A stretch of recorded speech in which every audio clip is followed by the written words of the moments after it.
Oh,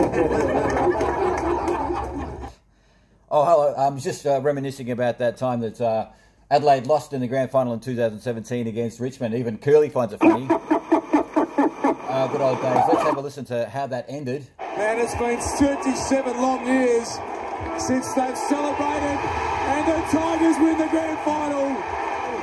And they go nuts here at the MCG.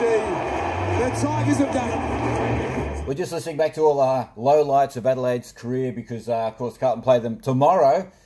And they haven't had a very good year, Adelaide Crows. They lost 13 games in a row this year. Let's go back to round 12 and how that one finished for them. How do Adelaide work through the last bit of this season? You're 0-12. You take a step backwards after looking to have gone forwards a bit in the last couple of weeks.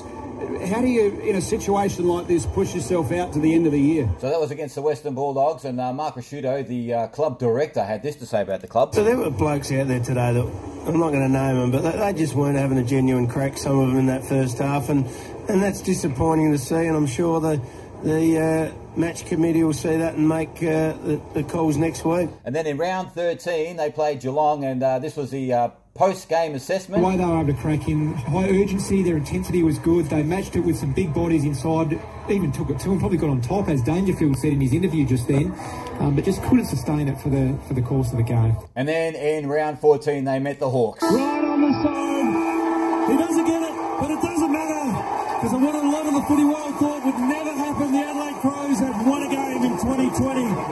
Can you believe it? 35-point winners against the Hawthorn Footy Club, and they're home. So they also beat GWS the week after, but again, after that game against Hawthorn, Dominic Cassisi on Triple M had this to say about them. They just came with a different intensity to their game, you know, and they showed tonight that when they stick to their game plan and they work hard both ways, that they can play some good footy. Now, after the 2017 grand final, they tried to take it up a notch at Adelaide by going on a bus trip, a part of their pre-season camp, but things didn't go too well, and it keeps resurfacing every year. This was said about them this year with new information came to hand. They were tied to a harness contraption that was tied to a tree, and then basically had to get on their hands and knees and crawl towards a knife that they'd be allowed to cut themselves out of the contraption. The only problem was they had 10 of their other teammates pulling the other way, and all were given information, personal information, that the players didn't think would be shared to use as forms of abuse. And then Andrew McLeod came out during the year saying that he didn't feel welcome at Adelaide.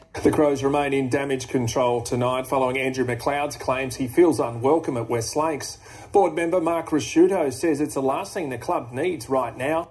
That was, of course, earlier in the year, so they've had lots of distractions. That was Warren Treadray on the Adelaide Channel 9 News. And so they haven't had a very good year. And Bryce Gibbs, during the week, also announced his retirement. Just announcing my retirement from AFL footy. It's been a pretty hard decision to come to. Still think I've got it in me to play at the highest level. I thought now was the right time to call time on my career and let some of these young guys get an opportunity to start their career. So he'll be playing his final game tomorrow against his old club, Carlton. And I was going to send him my best wishes on Twitter, but he blocked me. He blocked me a few years ago.